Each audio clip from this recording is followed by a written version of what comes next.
Уважаемый Владимир Владимирович, уважаемые коллеги, мы Dear Vladimir Vladimirovich, dear colleagues, we are always glad to see you at the Ministry of Foreign Affairs. Allow me, on behalf of our entire team, to welcome you to another meeting. First of all, I would like to express my sincere gratitude for this concerns both our professional activities and the issues of providing the ministries, our embassies, and consulates general with everything necessary for the successful resolution of the tasks set. I would also like to note the presence of colleagues from the presidential administration here.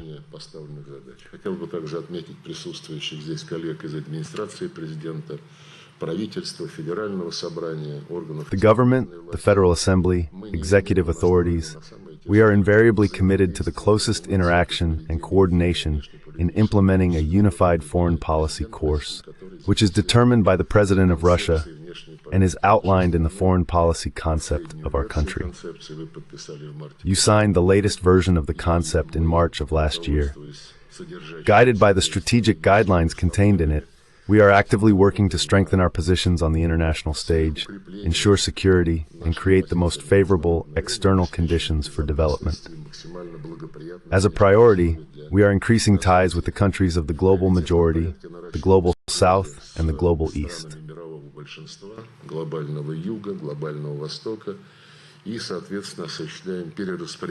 And accordingly, we are redistributing our material and human resources, directing them to the areas that are most in demand under the new geopolitical conditions. I also want to say that we are actively assisting in establishing external relations for Crimea, the Donetsk and Luhansk People's Republics, and the Zaporizhzhia and Kherson regions. For these purposes, the Ministry of Foreign Affairs has already established its offices in Donetsk and Luhansk and strengthened the capabilities of the office in Simferopol. I am confident that today's meeting will help to specify all the directions of our practical work on the international stage. Allow me to give you the floor.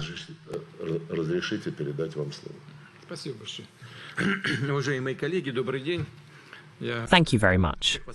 Dear colleagues, good afternoon. I am pleased to welcome all of you. At the beginning of our meeting, I want to thank you for your hard work in the interests of Russia and our people. We last met in this broad composition in November 2021. Since then, many fateful events have occurred, both in the country and in the world. Therefore, I consider it important to assess the current situation in global and regional affairs, as well as to set corresponding tasks for the Foreign Policy Department. All of them are subordinated to the main goal, creating conditions for the sustainable development of the country, ensuring its security and improving well-being. Working in this direction, in today's difficult and rapidly changing realities, requires even greater concentration of efforts, initiative, and persistence from all of us. We must not only respond to current challenges, but also shape our long-term agenda.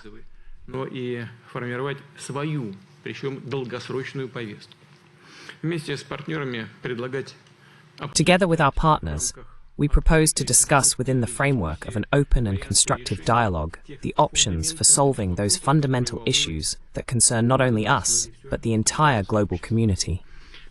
I repeat, the world is changing rapidly. Things will no longer be the same in global politics, economics, or technological competition. More and more states are striving to strengthen their sovereignty, self-sufficiency, national and cultural identity. Countries of the global South and East are coming to the forefront, and the role of Africa and Latin America is growing. We have always, even since Soviet times, emphasized the importance of these regions of the world, but today the dynamics are completely different. This is becoming noticeable. The pace of transformation in Eurasia has also noticeably accelerated, where a number of large-scale integration projects are actively being implemented. It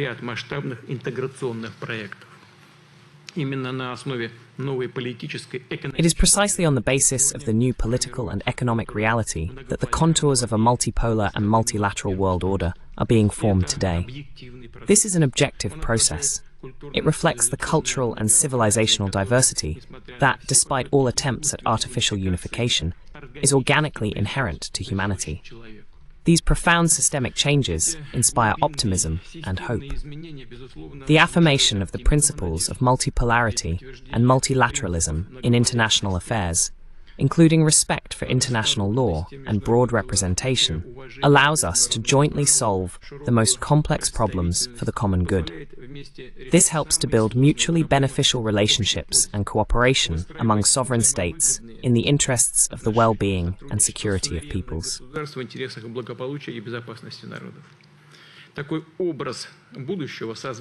This vision of the future resonates with the aspirations of the absolute majority of countries in the world, and we see this, among other things, in the growing interest in the work of such a universal association as BRICS, which is based on a special culture of trustful dialogue, sovereign equality of participants, and mutual respect.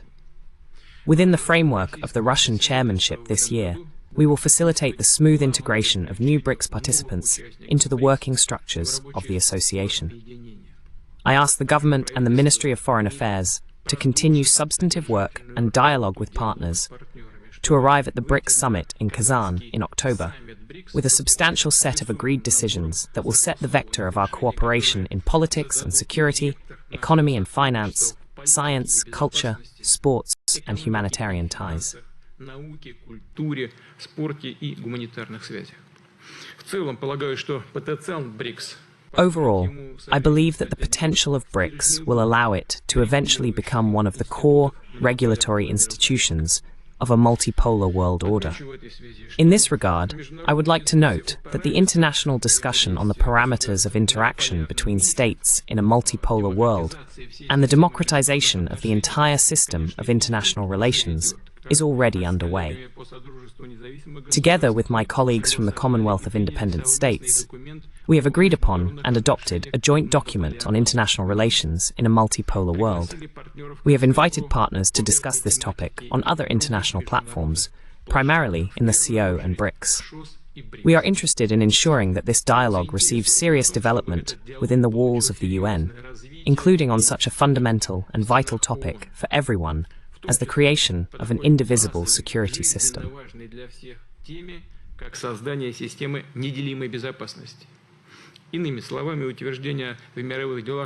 In other words, the assertion in world affairs of the principle that the security of some cannot be ensured at the expense of the security of others. Let me remind you that at the end of the 20th century, after the end of the acute military ideological confrontation, the world community had a unique chance to build a reliable and fair order in the field of security. For this, not much was required. A simple ability to listen to the opinions of all interested parties, and a mutual willingness to take them into account. Our country was set on such constructive work. However, another approach prevailed. Western powers, led by the United States, considered that they had won the Cold War and had the right to independently determine how the world should be arranged.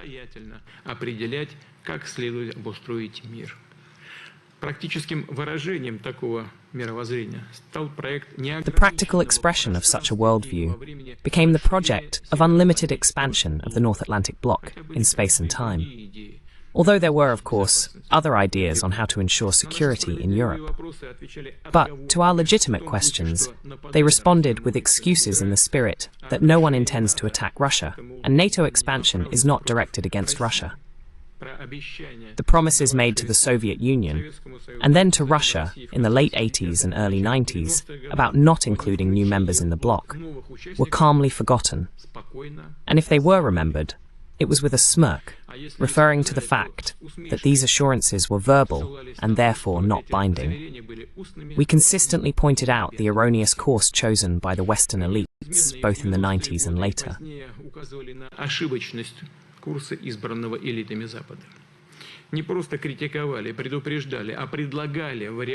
Not just criticized, warned, but offered options, constructive solutions, emphasized the importance of developing a mechanism for European and global security that would suit everyone. I want to emphasize this, everyone. A simple listing of the initiatives that Russia has put forward over the years would take more than one paragraph. Let's at least recall the idea of a European security treaty, which we proposed back in 2008. The same topics were raised in the memorandum of the Russian Ministry of Foreign Affairs, which was handed over to the USA and NATO in December 2021. But all our numerous attempts to reason with our interlocutors, explanations, exhortations, warnings, and requests from our side received no response at all. Просьбы с нашей стороны не находили вообще никакого ответа. Западные страны, будучи уверены не только Western countries, being confident not only in their righteousness, but also in their power and ability to impose anything they want on the rest of the world, simply ignored other opinions. At best, they assumed to discuss secondary issues that essentially resolved little or topics beneficial exclusively to the West. Meanwhile, it quickly became clear that the Western scheme, proclaimed as the only correct one for ensuring security and prosperity in Europe and the world, does not actually work. Let us recall the tragedy in the Balkans. The internal problems accumulated in the former Yugoslavia sharply escalated due to crude external interference.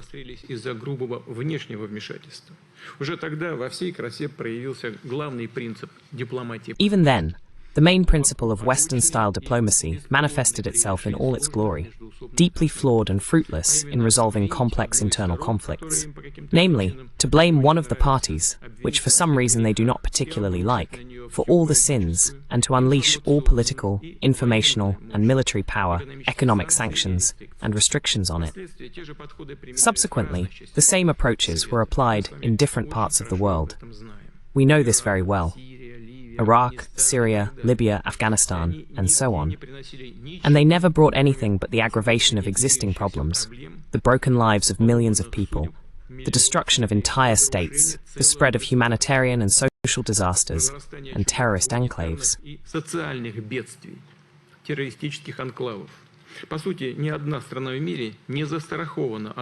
In essence, no country in the world is insured against joining this sad list. Now the West is aggressively trying to interfere in the affairs of the Middle East. They once monopolized this direction. The result is clear and obvious to everyone today. The South Caucasus, Central Asia. 2 years ago, at the NATO summit in Madrid, it was announced that the alliance would address security issues not only in the Euro-Atlantic, but also in the Asia-Pacific region. It is obvious that this is an attempt to increase pressure on the countries of the region, whose development they have decided to restrain. As is known, our country, Russia, is at the top of this list.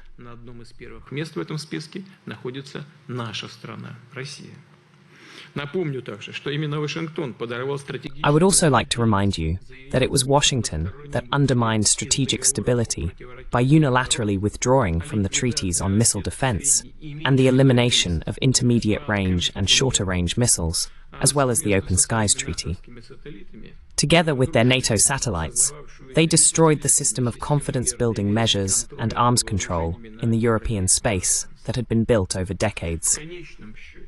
Ultimately, the selfishness and arrogance of Western states have led to the current extremely dangerous state of affairs.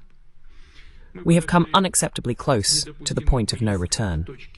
Calls to inflict a strategic defeat on Russia, which possesses the largest arsenal of nuclear weapons, demonstrate the extreme recklessness of Western politicians.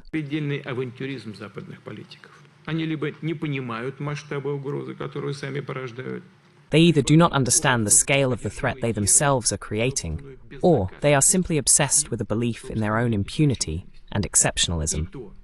Both can lead to tragedy. Clearly, we are witnessing the collapse of the Euro-Atlantic security system. Today, it simply does not exist. It needs to be essentially recreated. All this requires us, together with partners and all interested countries, and there are many of them, to work out our own options for ensuring security in Eurasia and to propose them for broad international discussion. This is precisely the directive given in the address to the Federal Assembly. The point is to formulate, in the foreseeable future, a framework of equal and indivisible security, mutually beneficial, equitable cooperation, and development on the Eurasian continent.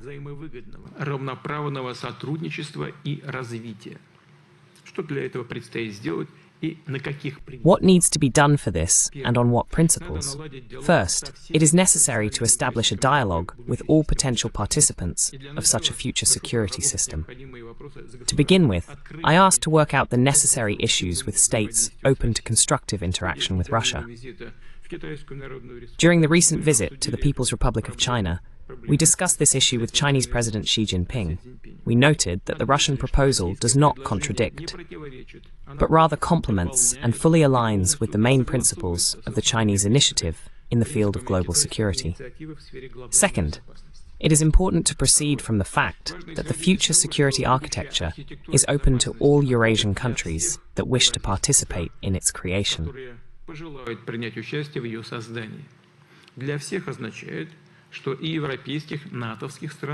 For everyone, it means that European NATO countries, undoubtedly as well.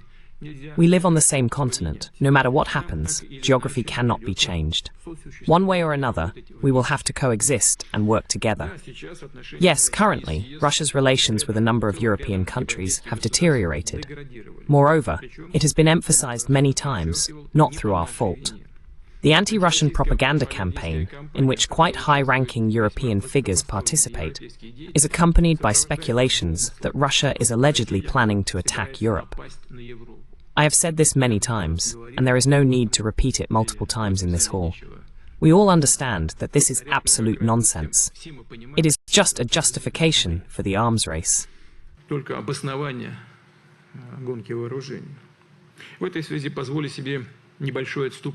In this regard, allow me a brief digression. The danger for Europe does not come from Russia. The main threat to Europeans lies in the critical and ever-increasing, now practically total dependence on the United States in military, political, technological, ideological, and informational spheres. Europe is increasingly being pushed to the sidelines of global economic development, plunged into the chaos of migration and other acute problems, deprived of international subjectivity and cultural identity. Sometimes it seems that the ruling European politicians and representatives of the Euro bureaucracy are more afraid of falling out of favor with Washington than losing the trust of their own people, their own citizens.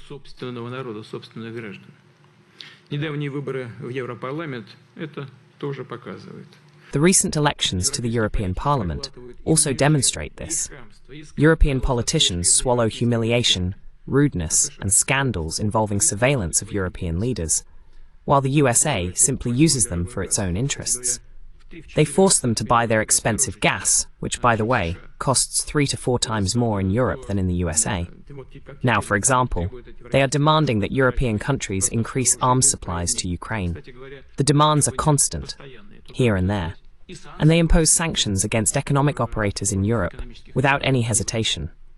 Now, they are forcing them to increase arms supplies to Ukraine and expand their artillery shell production capacities.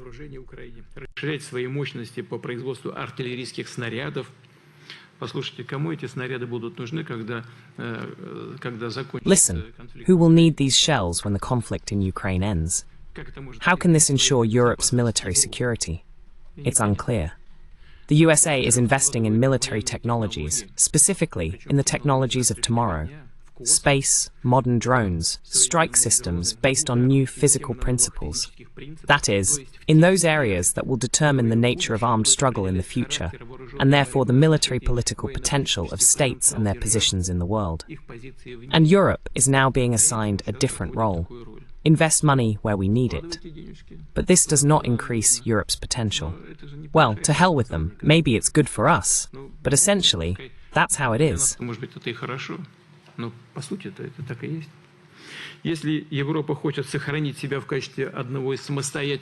If Europe wants to maintain itself as one of the independent centers of global development and cultural civilizational poles of the planet, it undoubtedly needs to be in good, friendly relations with Russia.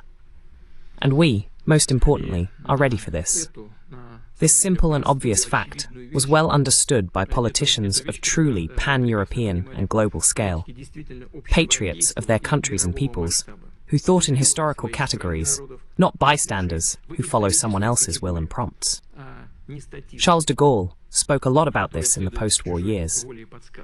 I also well remember how in 1991, during a conversation in which I personally participated, German Chancellor Helmut Kohl emphasized the importance of the partnership between Europe and Russia, hoping that this legacy would sooner or later be revisited by new generations of European politicians. Рано или поздно вернутся новые поколения европейских политиков. Что касается самих Соединенных Штатов, то непрекращающиеся попытки править... As for the United States itself, the unceasing attempts of the liberal globalist elites currently in power there to spread their ideology around the world by any means and to maintain their imperial status and dominance only further exhaust the country and lead it to degradation. This is in clear contradiction with the true interests of the American people. If it weren't for this dead-end path, aggressive messianism mixed with a belief in their own chosenness and exclusivity, international relations would have long been stabilized. To promote the idea of a Eurasian security system, it is necessary to significantly intensify the dialogue process between the multilateral organizations already operating in Eurasia.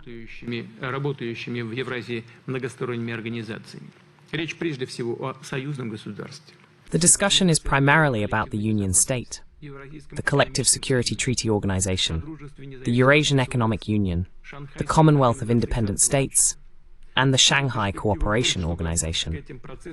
We see the prospect that other influential Eurasian associations, from Southeast Asia to the Middle East, will join these processes in the future. We believe that the time has come to start a broad discussion on a new system of bilateral and multilateral collective security guarantees in Eurasia. In the long term, this should lead to the gradual reduction of the military presence of external powers in the Eurasian region. We understand, of course, that in the current situation, this thesis may seem unrealistic.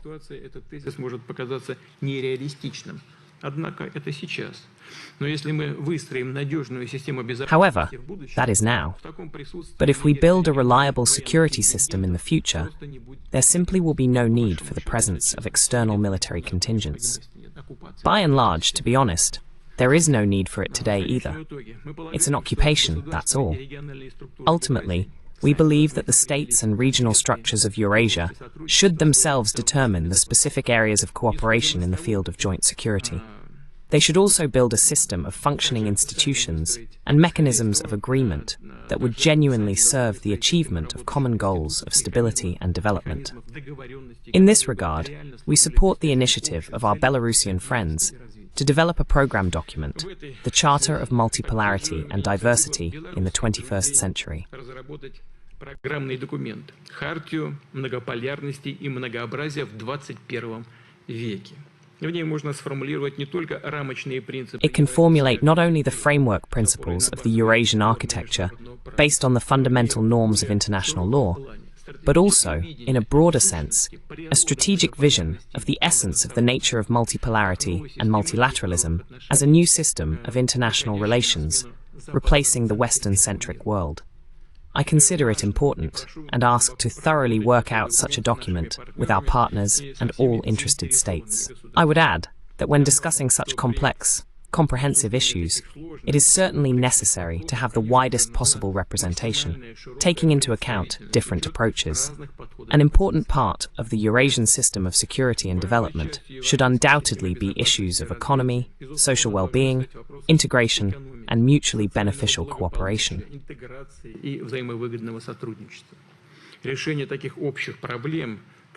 Addressing common issues such as overcoming poverty, inequality, climate, ecology, and developing mechanisms to respond to pandemic threats and crises in the global economy is all important. The West, through its actions, not only undermined military political stability in the world with sanctions and trade wars, but also discredited and weakened key market institutions by using the IMF and the World Bank, manipulating the climate agenda, and restraining the development of the Global South. Losing in competition, even by the rules that the West itself wrote, it resorts to prohibitive barriers and all kinds of protectionism. Thus, the United States has effectively abandoned the World Trade Organization as a regulator of international trade.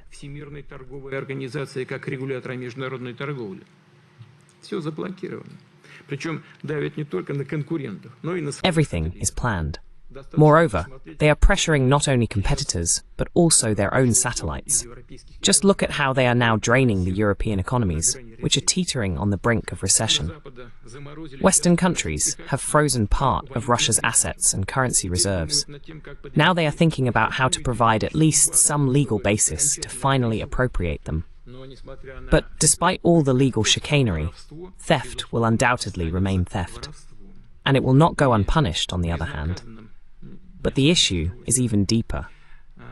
By stealing Russian assets, they will take another step towards destroying the system they themselves created, which for many decades ensured their prosperity, allowing them to consume more than they earn.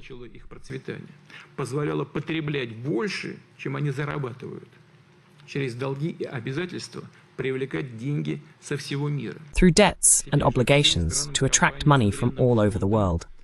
Now it is becoming obvious to all countries and companies that their assets and reserves are far from safe, both in the legal and economic sense of the word. The next in line for expropriation by the US and the West could be anyone. Foreign states and sovereign funds may be at risk. Distrust in the financial system, based on Western reserve currencies, is already growing. There is a noticeable outflow of funds from securities and debt obligations of Western states, as well as some European banks, which until recently were considered absolutely reliable places to store capital.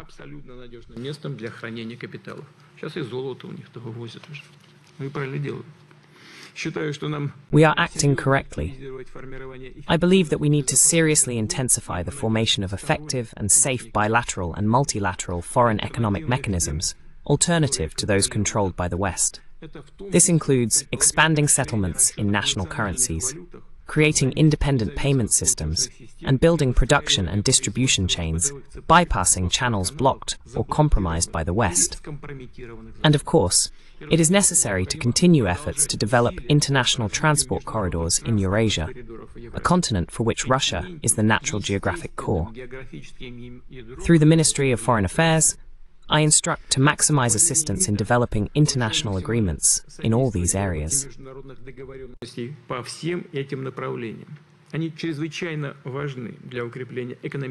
They are extremely important for strengthening economic cooperation, both for our country and our partners. Thus, a new impetus should be given to the construction of a large European partnership, which can become the socio-economic basis of a new system of indivisible security in Europe. Dear colleagues, the essence of our proposals is to form such a system in which all states would be confident in their own security. Then we can truly approach the resolution of numerous conflicts that exist today in a constructive manner. The problem of the deficit of security and mutual trust concerns not only the Eurasian continent. Growing tension is observed everywhere.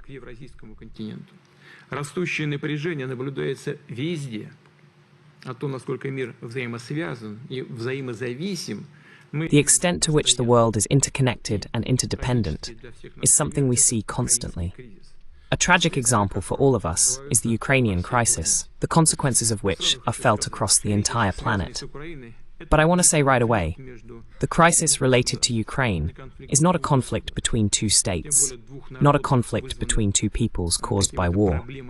If that were the case, there is no doubt that Russians and Ukrainians, who are united by a common history and culture, spiritual values, millions of kinship, family, and human ties, would have found a way to justly resolve any issues and disagreements.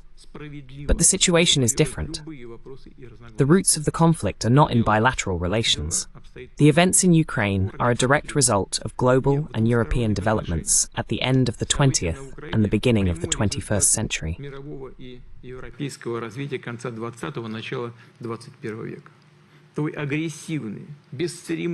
With that aggressive, brazen, and absolutely adventurous policy that the West has been pursuing all these years long, before the special military operation began.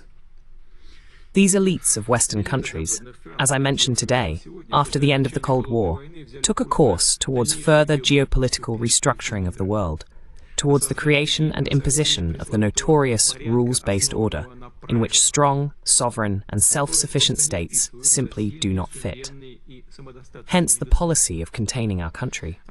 The goals of this policy are already openly declared by some figures in the USA and Europe. Today they talk about the notorious decolonization of Russia. Essentially, this is an attempt to provide an ideological basis for the dismemberment of our motherland along national lines.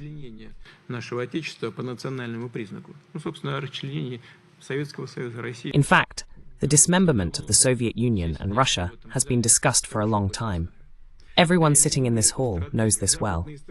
Implementing this strategy, Western countries have taken a course towards absorbing and militarily and politically mastering territories close to us. There have been 5 and now 6 waves of NATO expansion. They tried to turn Ukraine into their stronghold, to make it anti-Russia. To achieve these goals, they invested money, resources, bought politicians and entire parties, rewrote history and educational programs, nurtured and cultivated neo-Nazi and radical groups. They did everything to undermine our interstate connections, to divide and set our peoples against each other.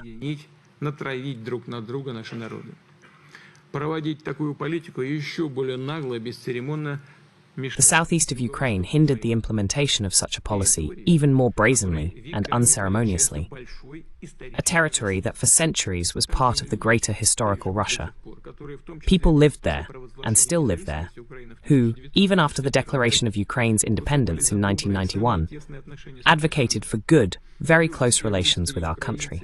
People, both Russians and Ukrainians, representatives of different nationalities, were united by the Russian language, culture, traditions, and historical memory. The position, mood, interests, and voices of these millions of people living in the southeast simply had to be taken into account and considered by the then Ukrainian presidents and politicians who were vying for this post and relied on the votes of these voters.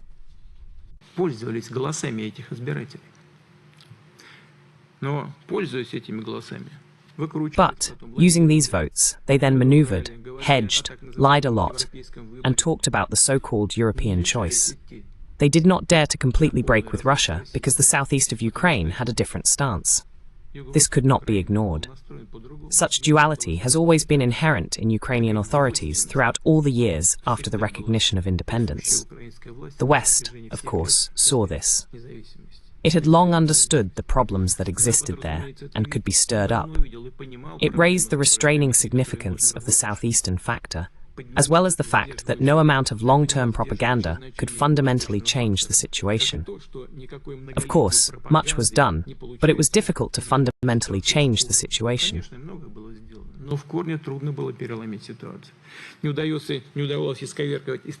It was not possible to distort the historical identity of the consciousness of the majority of people in southeastern Ukraine, to eradicate from them, including the younger generations, a positive attitude towards Russia and a sense of our historical unity.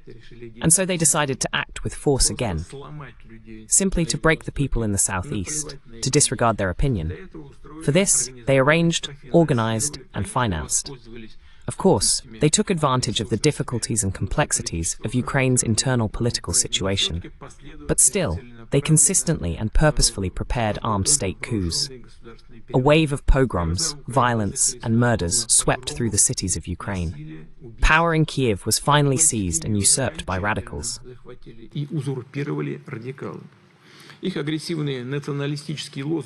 Their aggressive nationalist slogans, including the rehabilitation of Nazi collaborators, were elevated to the level of state ideology. The course towards the abolition of the Russian language in state and public spheres continued. Pressure on Orthodox believers increased, with interference in church affairs, which eventually led to a schism. No one seems to notice this interference, as if it is supposed to be that way. Try to do something similar somewhere else.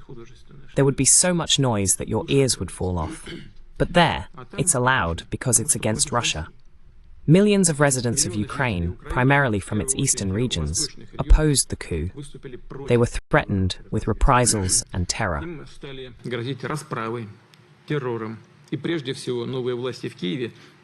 First and foremost, the new authorities in Kyiv began preparing a strike against the Russian-speaking Crimea, which, as you know, was transferred from the RSFSR to Ukraine in 1954.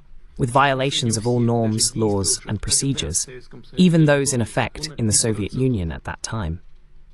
In this situation, of course, we could not abandon or leave the Crimeans and Sevastopol residents without protection. They made their choice, and in March 2014, as is known, the historic reunification of Crimea and Sevastopol with Russia took place. In Kharkiv, Kherson, Odessa, Zaporizhia, Donetsk, Luhansk, and Mariupol, peaceful protests against the coup began to be suppressed.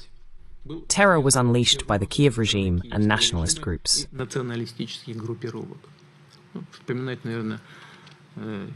It is probably unnecessary to recall, as everyone already remembers well, what happened in these regions. In May 2014, referendums on the status of the Donetsk and Luhansk People's Republics were held, in which the absolute majority of residents voted for independence and sovereignty. Immediately, the question arises, could people express their will in this way? Could they declare their independence? Well, those sitting in this hall understand that, of course, they could. They had every right and basis for this, in accordance with international law, including the right of peoples to self-determination. You don't need a reminder, but nevertheless, since the media is working, I will say. Article 1, Paragraph 2 of the United Nations Charter grants this right.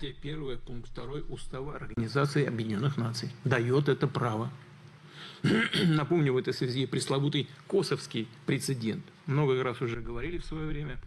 I will remind you in this context of the notorious Kosovo precedent. This has been discussed many times already.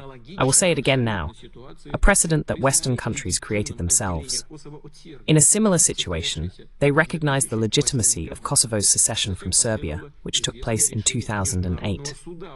Then followed the well-known decision of the International Court of Justice, which on July 22, 2010, based on Article 1, Paragraph 2 of the Charter of the United Nations, ruled, I quote, "No general prohibition on unilateral declarations of independence may be derived from the practice of the Security Council." And the next quote, "General international law does not contain any applicable prohibition on declarations of independence."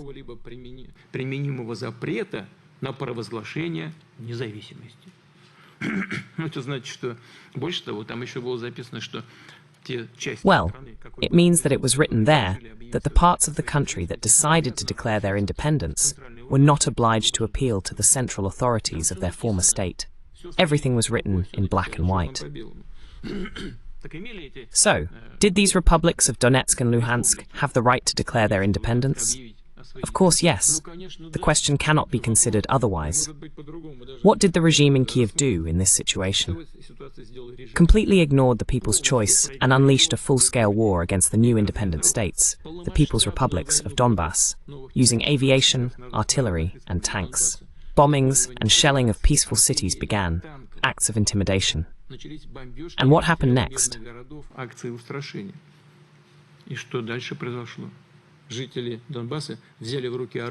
The residents of Donbass took up arms to protect their lives, their homes, their rights, and their legitimate interests. In the West, there is a constant narrative that Russia started the war as part of a special military operation, that it is the aggressor, and therefore its territory can be struck using Western weapon systems. Ukraine is allegedly defending itself and can do so. I want to emphasize once again, Russia did not start the war. It was the Kiev regime, I repeat, after the residents of part of Ukraine declared their independence in accordance with international law, that began and continues the hostilities. This is aggression. If we recognize the right of these peoples, who lived in these territories, to declare their independence, then how can this be called anything else?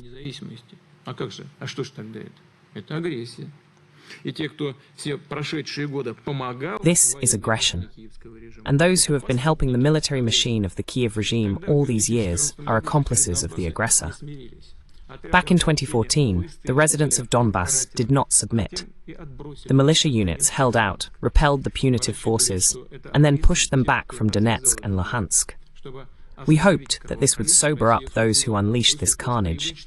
To stop the bloodshed, Russia called for negotiations, and they began with the participation of Kiev and representatives of the Donbas republics, with the assistance of Russia, Germany, and France. The talks were difficult, But nevertheless, the Minsk agreements were concluded in 2015. We took their implementation very seriously. We hoped that we could resolve the situation within the framework of the peace process and international law.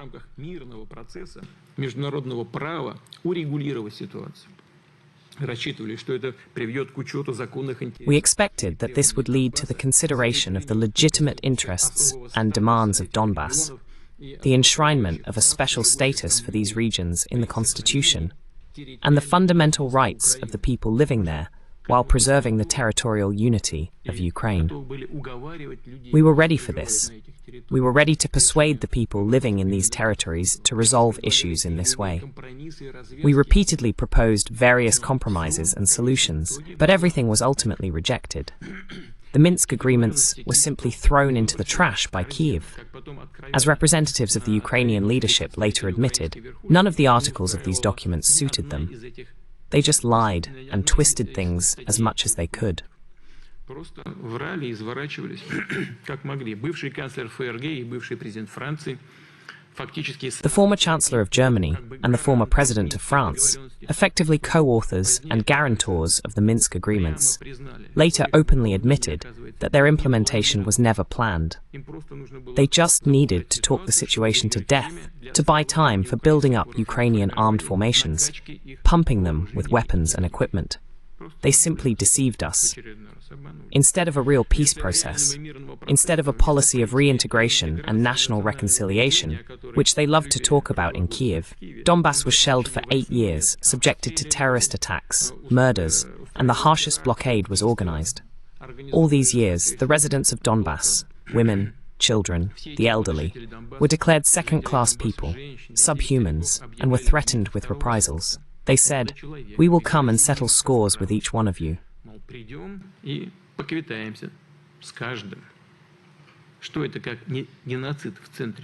What is this, if not genocide, in the center of Europe in the 21st century?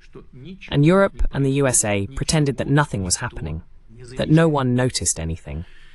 At the end of 2021, at the beginning of 2022, the Minsk process was finally buried by Kyiv and its Western patrons. And a massive strike on Donbass was again planned. A large group of the Ukrainian armed forces was preparing to launch a new offensive on Luhansk and Donetsk. Of course, with ethnic cleansing and enormous human casualties, hundreds of thousands of refugees. We had to prevent this catastrophe, protect the people. We could not make any other decision. Russia finally recognized the Donetsk and Luhansk People's Republics. After all, we had not recognized them for 8 years.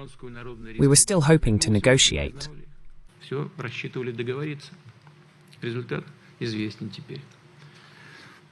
result is now known. And on February 21st, 2022, we signed a treaty of friendship and mutual assistance with these republics. The question is, did the People's Republics have the right to ask us for support if we recognize their independence?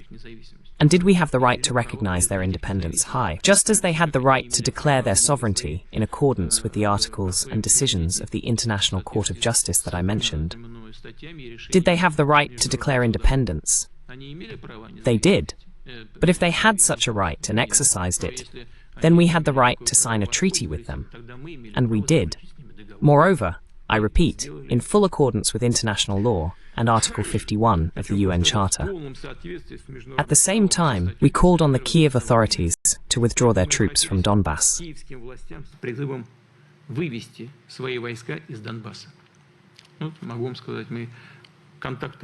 I can tell you, we had contacts, and we immediately told them, withdraw the troops from there, and everything will end. This proposal was immediately rejected, simply ignored, although it provided a real opportunity to resolve the issue peacefully. On February 24th, 2022, Russia was forced to announce the start of a special military operation. Addressing the citizens of Russia and the residents of the Donetsk and Luhansk republics, as well as the Ukrainian society, the goal of this operation was then outlined: to protect people in Donbass, restore peace, carry out the demilitarization and denazification of Ukraine, and thereby remove the threat from our state, restore the balance in the security sphere in Europe. At the same time, we continued to consider achieving these goals through political and diplomatic methods a priority.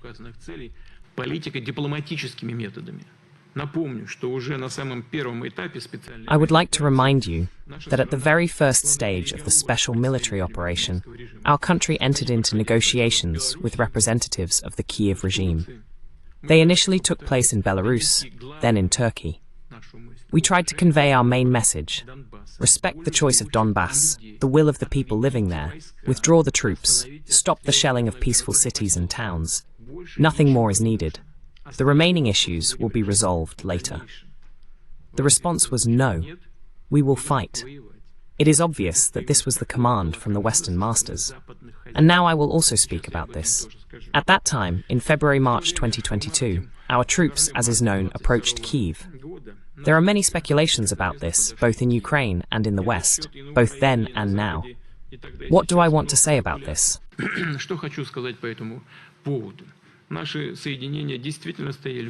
Our forces were indeed stationed near Kiev, and the military departments and the security bloc had different proposals regarding our possible further actions. But there was no political decision to storm the 3 million-strong city, no matter what anyone says or imagines. Essentially, it was an operation to compel the Ukrainian regime to peace. The troops were there to push the Ukrainian side towards negotiations, to try to find acceptable solutions, and thereby end the war that Kiev had started against Donbass back in 2014.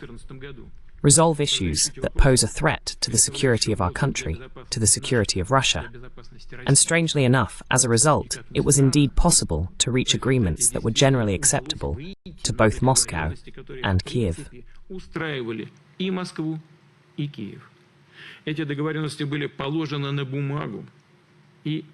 These agreements were put on paper and initialed in Istanbul by the head of the Ukrainian negotiating delegation.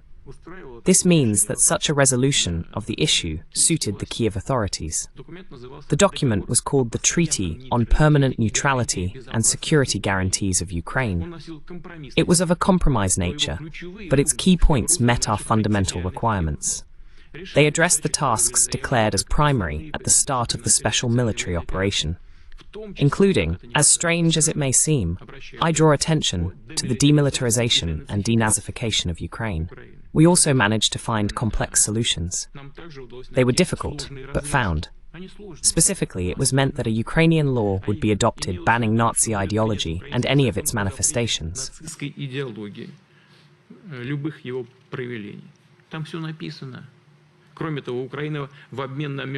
Everything is written there. In addition, Ukraine, in exchange for international security guarantees, would limit the size of its armed forces, commit to not joining military alliances, not allowing foreign military bases on its territory, not deploying their contingents, and not conducting military exercises on its territory.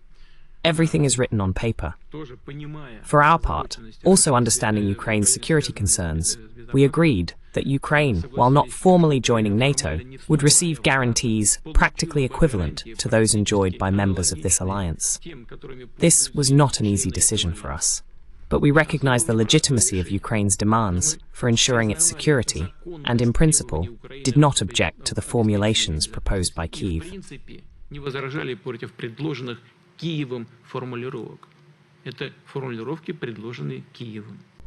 These were the formulations proposed by Kyiv, and we generally did not object to them, understanding that the main thing was to stop the bloodshed and the war in Donbass. On March 29, 2022, we withdrew our troops from Kyiv, as we were assured that it was necessary to create the necessary conditions for the completion of the political negotiation process, and that it was impossible for one of the parties to sign such agreements, as our Western colleagues said, with a gun to their head. Fine, we agreed to that as well. However, immediately, the day after the withdrawal of Russian troops from Kiev, the leadership of Ukraine suspended its participation in the negotiation process, staged the well-known provocation in Bucha, and refused the prepared version of the agreement.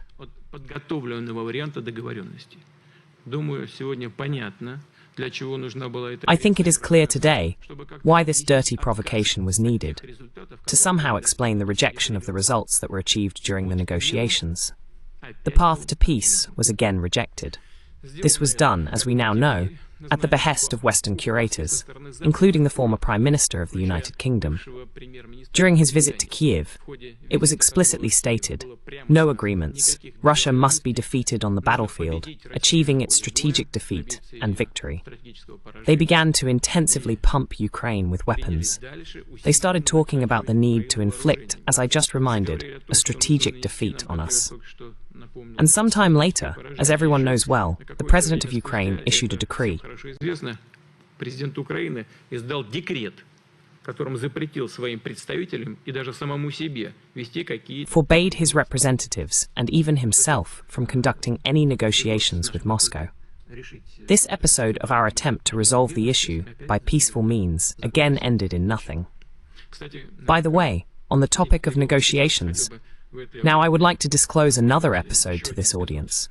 I have not spoken about this publicly before, but some of those present are aware of it. After the Russian army occupied parts of the Kherson and Zaporizhzhia regions, many Western politicians offered their mediation for a peaceful resolution of the conflict. One of them was on a working visit to Moscow on March 5, 2022.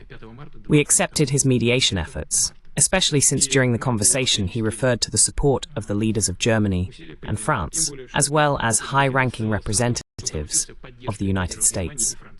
А также высокопоставленных представителей США. В ходе разговора наш зарубежный гость... During the conversation, our foreign guest inquired, an interesting episode. He said, if you are helping Donbass, then why are Russian troops in the south of Ukraine, including the Kherson and Zaporizhzhia regions? The answer was that this was the decision of the Russian General Staff in planning the operation. And today, I will add that the idea was to bypass some of the fortified areas that the Ukrainian authorities had built in Donbass over 8 years, primarily for the liberation of Mariupol. Then the foreign colleague asked for clarification. A professional person, credit where it's due. Will our troops, the Russian ones, remain in the Kherson and Zaporizhzhia regions? And what will happen to these regions after achieving the goals of the special military operation?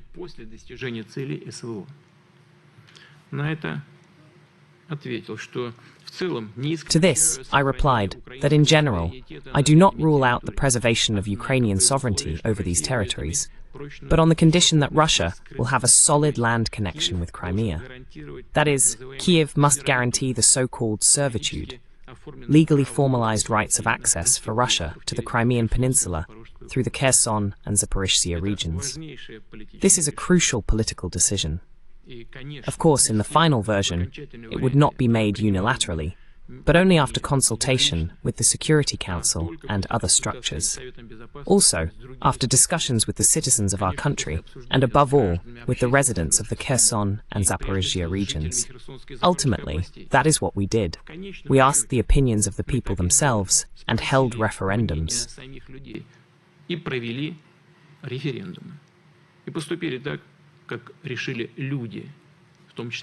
And they acted as the people decided, including in the Kherson and Zaporizhzhia regions, in the Donetsk and Luhansk People's Republics.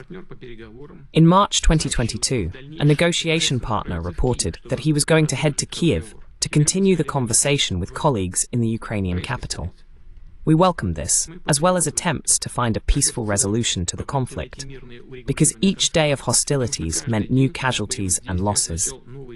However, in Ukraine, as we later learned, the services of the Western mediator were not accepted. On the contrary, he was accused of taking pro-Russian positions. Quite harshly, I must say, but those are details.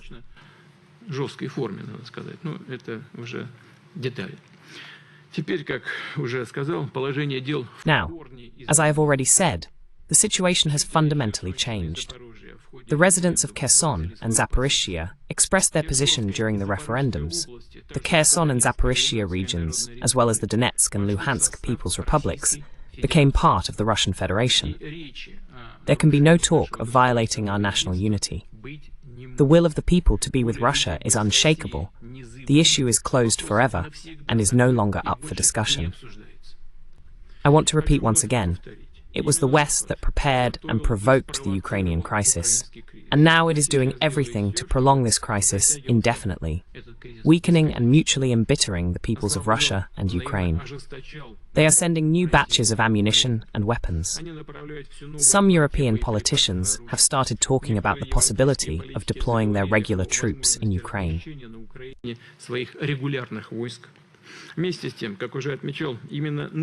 At the same time, as already noted, it is the current true masters of Ukraine, and unfortunately, it is not the people of Ukraine, but the globalist elites located overseas, who are trying to place the burden of making unpopular decisions on the Ukrainian executive power, including further lowering the conscription age. Currently, as is known, it is 25 years. The next stage could be 23, then 20, or immediately 18. Then, of course, they will get rid of those figures who will make these unpopular decisions under Western pressure and discard them as unnecessary, placing all the responsibility on them. They will replace them with others, also dependent on the West, but not yet with such a tarnished reputation.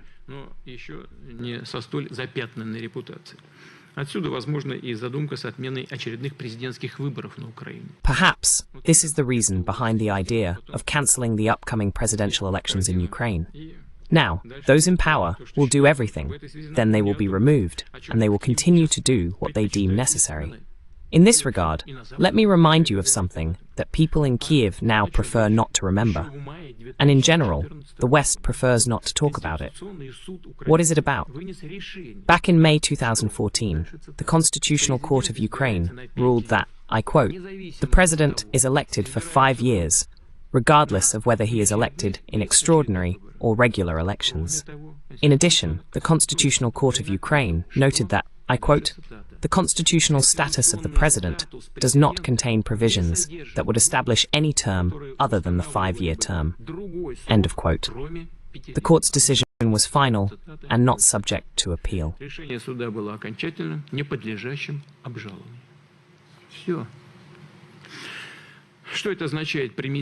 All right. What does this mean in relation to today's situation? The presidential term of the previously elected head of Ukraine has expired along with his legitimacy, which cannot be restored by any tricks. I will not go into detail about the background of the decision of the Constitutional Court of Ukraine regarding the presidential term. It is clear that it was related to attempts to legitimize the 2014 coup. Nevertheless, such a verdict exists, and it is a legal fact. It casts doubt on all attempts to justify today's spectacle of cancelling elections.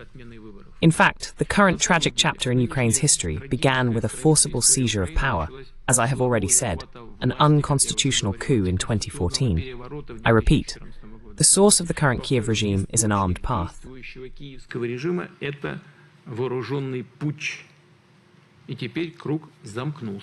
And now the circle is complete. Executive power in Ukraine is once again, as in 2014, usurped and held by illegal means. In fact, it is illegitimate. I will say more. The situation with the cancellation of elections is an expression of the true nature of the current Kiev regime, which grew out of the armed coup of 2014. It is tied to it, and there are its roots. By cancelling the elections, they continue to cling to power. These actions are directly prohibited by Article 5 of the Constitution of Ukraine.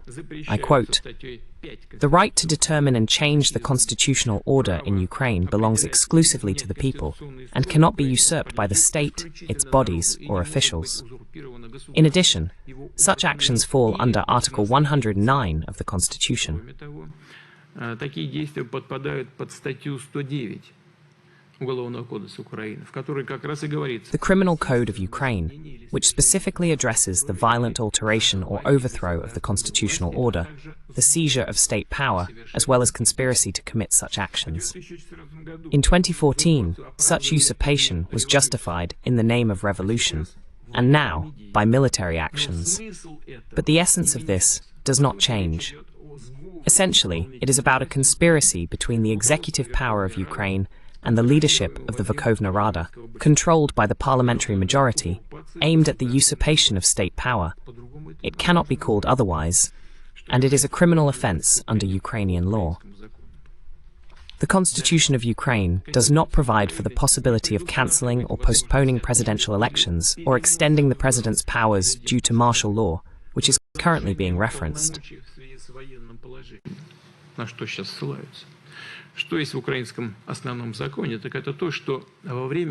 What is in the Ukrainian basic law is that during martial law, elections to the Verkhovna Rada can be postponed. This is Article 83 of the country's constitution. So Ukrainian legislation has provided the only exception when the powers of a state authority are extended during martial law and elections are not held. And this concerns exclusively the Verkhovna Rada. Thus, the status of the Ukrainian parliament as a permanently functioning body under martial law is defined. In other words, it is the Verkhovna Rada that is today the legitimate body, unlike the executive power. Ukraine is not a presidential republic, but a parliamentary presidential one. This is the essence.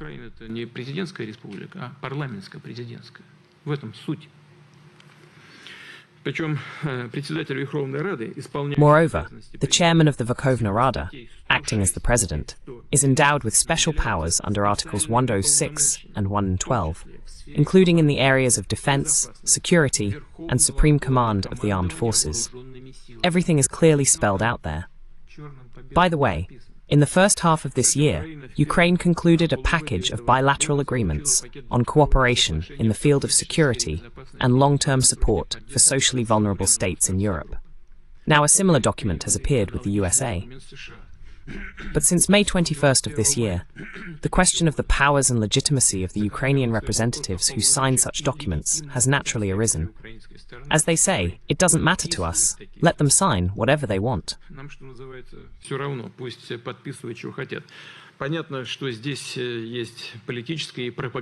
It is clear that there is a political and propagandistic component here. The United States and its satellites want to support their proxies, giving them weight and legitimacy. Nevertheless, if later in the same United States a serious legal examination of such an agreement is conducted, the question will inevitably arise: who signed these documents and with what authority? It will turn out that all this is a bluff, the agreement is null and void, and the entire structure will collapse. I would also like to remind you that, of course, if there is a desire to analyze the situation, one can pretend that everything is normal, but there is nothing normal there. Everything is written in the documents, in the Constitution.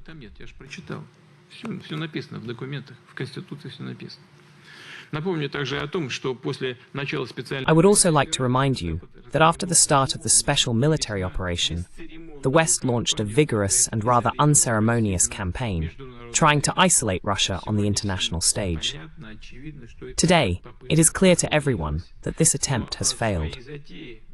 However, the West has not abandoned its idea of building some semblance of an international anti-Russian coalition and creating the appearance of pressure on Russia. We understand this as well. As you know, they have begun actively promoting the initiative to hold a so-called high-level international conference on peace in Ukraine in Switzerland. Moreover, they plan to hold it immediately after the G7 summit. That is, the group of those who, in fact, ignited the conflict in Ukraine with their policies.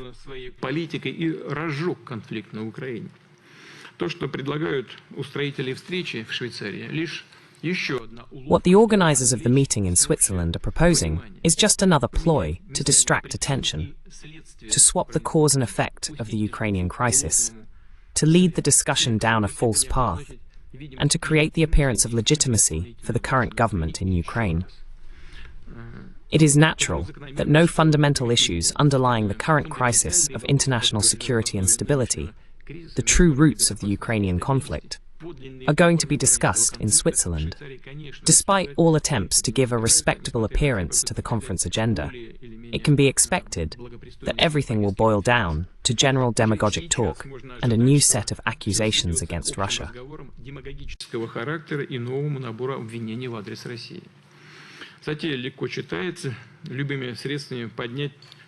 By the way, it is easy to see that they are trying to involve as many countries as possible and ultimately present it as if Western recipes and rules are shared by the entire international community.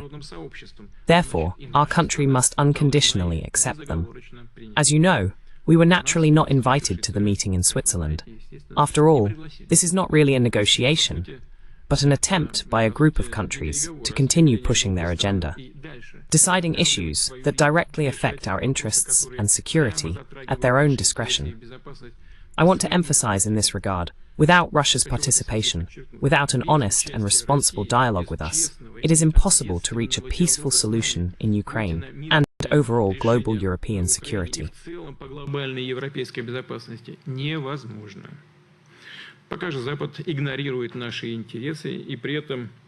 While the West ignores our interests and forbids Kiev from negotiating, it hypocritically calls on us to engage in some kind of negotiations. This looks simply idiotic. On one hand, they are forbidden to negotiate with us, and on the other hand, we are called to negotiations or hinted that we are refusing them. This is some kind of nonsense. We live in a sort of wonderland.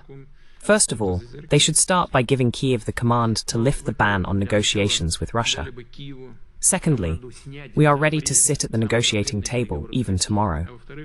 We understand all the peculiarities of the legal situation, but there are legitimate authorities there, even according to the Constitution. There is someone to negotiate with.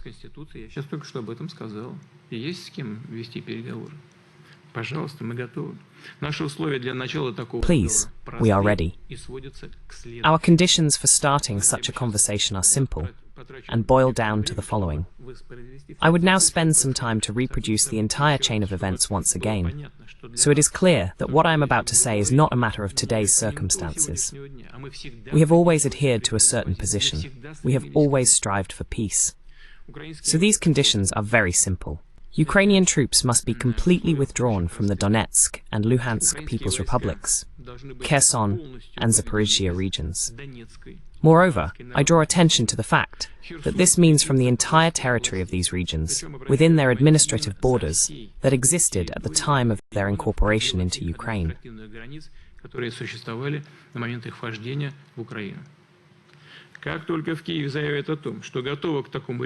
As soon as Kiev announces its readiness for such a decision and begins the actual withdrawal of troops from these regions, as well as officially notifies of the renunciation of plans to join NATO, an order to cease fire and start negotiations will immediately follow from our side.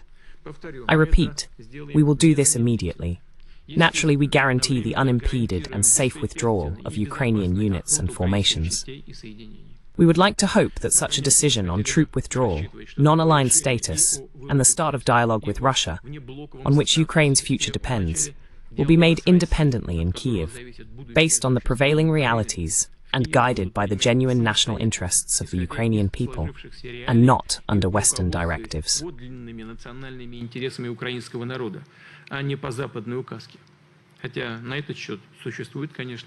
Although there are, of course, significant doubts about this. Nevertheless, I want to once again say and remind in this regard. I said that I would like to go over the chronology of events once more. Let's take the time to do this. So, during the events on Maidan in Kiev in 2013-2014, Russia repeatedly offered its assistance in the constitutional resolution of the crisis, which was actually organized from outside. Let's return to the chronology of events at the end of February 2014. On February 18th, armed clashes began in Kiev, provoked by the opposition. A number of buildings, including the City Hall and the House of Trade Unions, were set on fire. On February 20th, unknown snipers opened fire on protesters and law enforcement officers.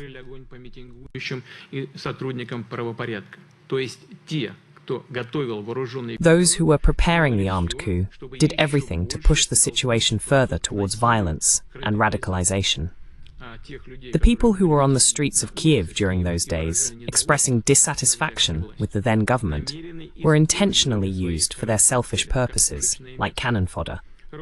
They are doing exactly the same thing today, conducting mobilization and sending people to slaughter. And yet, there was an opportunity for a civilized way out of the situation back then. It is known that on February 21st, an agreement was signed between the then acting president of Ukraine and the opposition. The official representatives of Germany, Poland and France acted as guarantors of the political crisis resolution. Соглашение предусматривало возврат. The agreement provided for a return to a parliamentary presidential form of government, the holding of early presidential elections, the formation of a government of national trust, as well as the withdrawal of law enforcement forces from the center of Kiev and the opposition's surrender of weapons. The Verkhovna Rada passed a law excluding criminal prosecution of protest participants. Such an agreement, which allowed for the cessation of violence and the return of the situation to the constitutional field, took place. This agreement was signed, although both in Kiev and in the West they prefer not to remember it. Today I will say more about another important fact that was not previously voiced.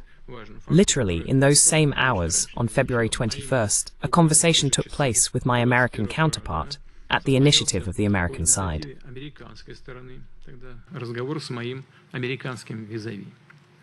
Суть была в следующем. Американский лидер недвусмысленно поддержал. The essence was as follows. The American leader unequivocally supported the Kiev agreement between the authorities and the opposition. Moreover, he called it a real breakthrough, a chance for the Ukrainian people to prevent the violence from crossing all conceivable boundaries. Furthermore, during the discussions, we jointly developed the following formula.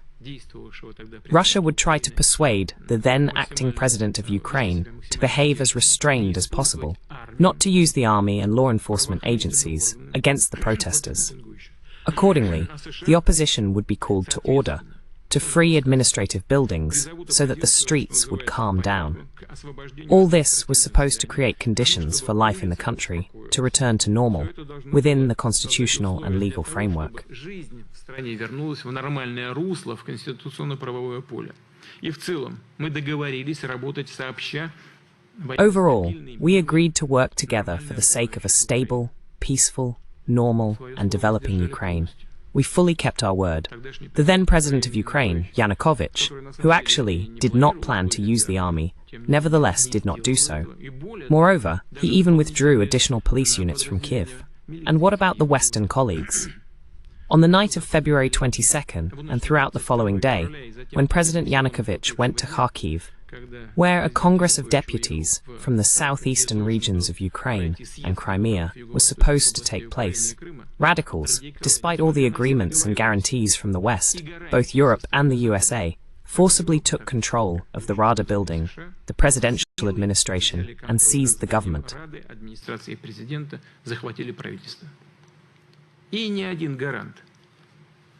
And not a single guarantor of all these political settlement agreements, neither the United States nor the Europeans, lifted a finger to fulfill their obligations, to urge the opposition to release the seized administrative buildings and renounce violence.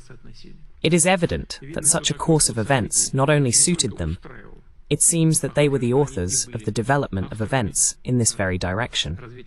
Already, on February 22, 2014, the Verkhovna Rada, in violation of the Constitution of Ukraine, adopted a resolution on the so-called self-removal of the acting President Yanukovych from the presidency and scheduled early elections for May 25th. That is, an armed coup provoked from outside took place.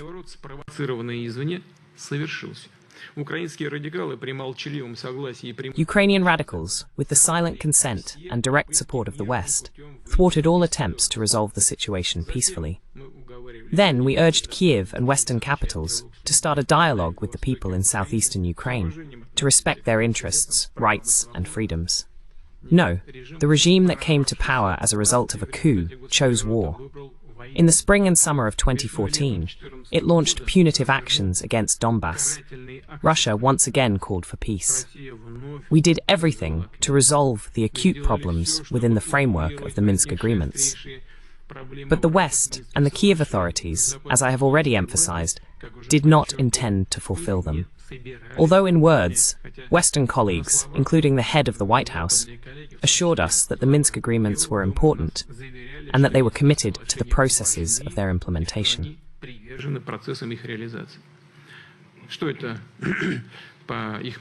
What, in their opinion, will allow us to get out of the situation in Ukraine, stabilize it, and take into account the interests of the residents of the East? Instead, they organized a blockade of Donbass. The armed forces of Ukraine consistently prepared a full-scale operation to destroy the Donetsk and Luhansk People's Republics. The Minsk agreements were finally buried by the Kiev regime and the West. That is why, in 2022, Russia was forced to start a special military operation to stop the war in Donbass and protect peaceful residents from genocide. At the same time, from the very first days, we have been proposing options for a diplomatic resolution of the crisis. I have already mentioned this today.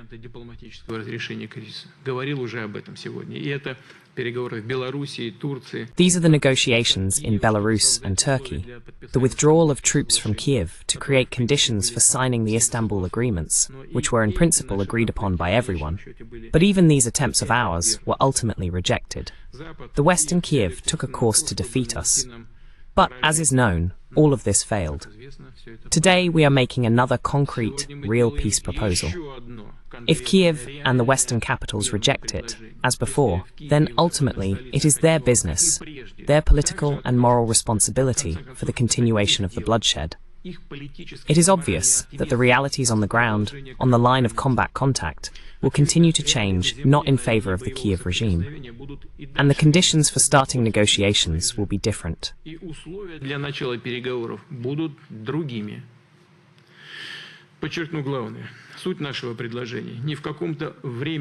Let me emphasize the main point. The essence of our proposal is not about some temporary truce or ceasefire, as the West, for example, wants to restore losses, rearm the Kiev regime, and prepare it for a new offensive. I repeat, it is not about freezing the conflict, but about its final resolution.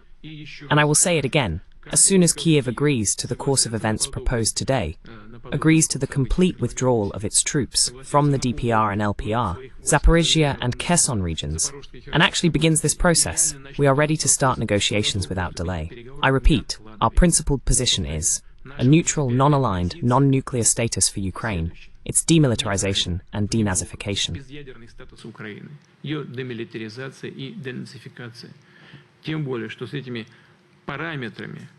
Moreover, everyone generally agreed on these parameters during the Istanbul negotiations in 2022. Everything was clear regarding demilitarization. Everything was outlined, the number of this and that, tanks. Everything was agreed upon. Undoubtedly, the rights, freedoms and interests of Russian-speaking citizens in Ukraine must be fully ensured. The new territorial realities, the status of Crimea, Sevastopol, the Donetsk and Luhansk People's Republics, and the Kherson and Zaporizhia regions as subjects of the Russian Federation must be recognized. In the future, all these fundamental principles should be formalized in the form of fundamental international agreements. Naturally, this also implies the lifting of all Western sanctions against Russia. I believe that Russia is offering an option that will realistically end the war in Ukraine.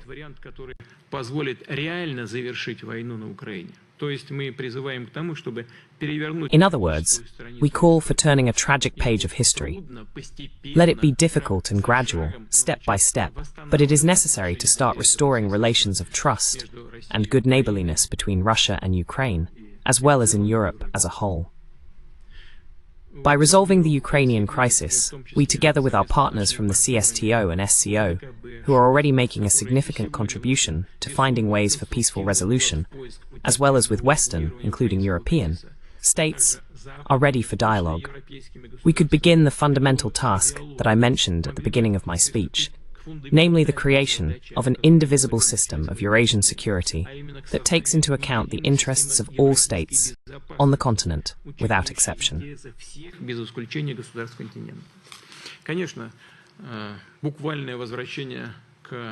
Of course, a literal return to the security proposals we put forward 25 to 15 years ago, or even 2 years ago, is impossible. Too much has happened.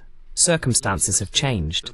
However, the basic principles, and most importantly, the very subject of the dialogue, remain unchanged. Russia recognizes its responsibility for global stability, and once again confirms its readiness to engage in discussions with all countries. But this should not be a simulation of a peace process aimed at serving someone's selfish will, someone's selfish interests, but a serious, thorough conversation on the entire range of global security issues. Dear colleagues, I am confident that Уважаемые коллеги, уверен, что все вы хорошо понимаете, какие масштабные задачи. you all understand well the large-scale tasks facing Russia, how much we need to do, including in the field of foreign policy. I sincerely wish you success in this difficult work of ensuring Russia's security, our national interests, strengthening the country's positions in the world, promoting integration processes and bilateral relations with our partners. For its part, the state leadership will continue to provide the diplomatic service and all those involved in the implementation of Russia's foreign policy with the necessary support. Once again, thank you for your work, for your patience and attention to what has been said. I am confident that we will succeed together. Thank you very much. У нас с вами все получится. Спасибо большое.